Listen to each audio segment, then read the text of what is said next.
Esse cryptojacking, ele é um tipo de software malicioso mais recente, digamos assim. Ele tem a ver com as criptomoedas.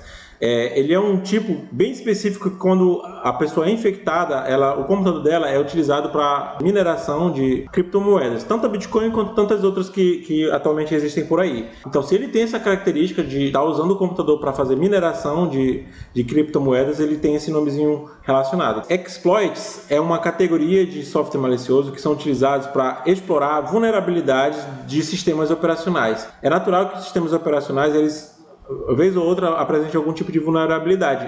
Por isso que é interessante você manter seu sistema operacional sempre atualizado. Uma vez conhecida alguma vulnerabilidade, algumas pessoas elas vão escrever códigos que vão explorar aquela vulnerabilidade e, dependendo da natureza dessa vulnerabilidade, fazer algum tipo de ataque. Então, quando se fala em explorar vulnerabilidades de sistemas operacionais, o nomezinho para o software malicioso é esse, exploits, tá? O backdoor ele é a porta dos fundos, né? São programas maliciosos que são construídos para identificar, na verdade, uma vez eles infectando o usuário, ele pode entrar, por exemplo, num cavalo de Troia. Você tem um cavalo de Troia que dentro do cavalo de Troia foi colocado um backdoor. E o que ele faz? Ele vai lá, ele abre, é como se ele abrisse as portas do fundo do computador. Assim como uma casa tem a porta do fundo, ele vai lá e abre as portas do fundo, ou seja, ele modifica uma configuração específica para poder permitir que um usuário externo faça acesso à máquina, né? Ele vai modificar informações, por exemplo, de um firewall, né? Uma porta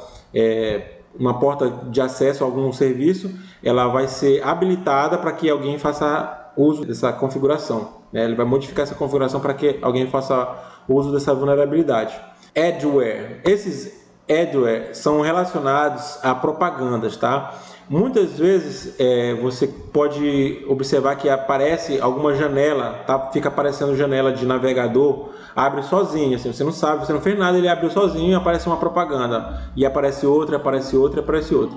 Alguns sites eles monetizam conforme as propagandas que os usuários acessam, né? Então, às vezes você quer fechar e na verdade você, em vez de fechar, foi abrir mais janelas de propaganda. Então são programas maliciosos que têm essa finalidade de só ficar exibindo propagandas para o usuário. E quanto mais propagandas são exibidas, né, mais o dono daquela ferramenta lá, ele vai estar ganhando, né, alguns centavos com propaganda, mas isso multiplicado por milhares de pessoas, milhares e talvez até milhões. Então acaba dando muito dinheiro para eles.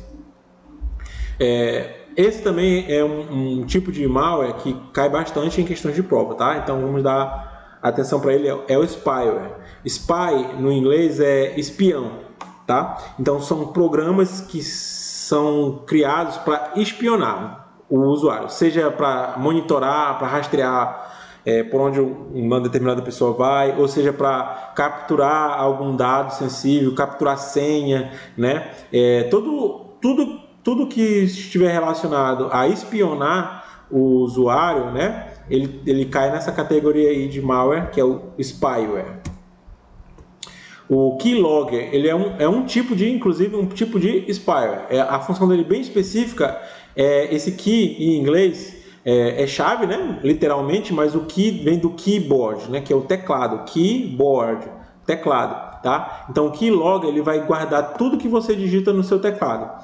Então, se você digita seu nome, seu e-mail e normalmente você também digita a sua senha, né? Então, ele vai saber que, olha, depois de digitar não sei o que, arroba alguma coisa, a pessoa digitou S, D, F, X, T, Z. Então, ele vai identificar que isso é uma senha, né? Porque foi digitado um usuário com um e-mail e depois foi digitado um código que não faz muito sentido, mas que indica ser uma senha. E ele pega essas informações, ele vai registrando. Esse logger quer dizer, é um relatório, né? Ele vai fazendo um relatório de tudo que é digitado no teclado e vai depois enviar isso para alguém, né? Para quem fez esse tipo de programa aí.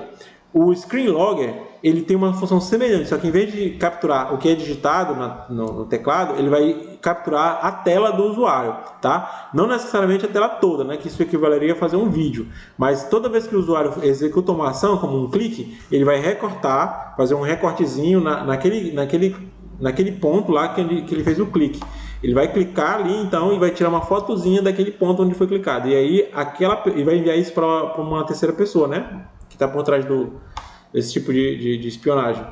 E aí ela vai saber onde você clicou, se você clicou no botão, se você clicou de repente num teclado virtual, né? Inclusive alguns bancos ele tem um recurso do teclado virtual, na hora que passa o cursor em cima, ele apaga o número, né? Ele não mostra qual é o número que está sendo clicado, justamente para evitar que se o usuário tivesse um screen logger no computador, não vai saber a senha dele. Né? Mas ele vai servir para outras situações que não estão tão protegidas como o teclado virtual de um Internet Banking, né?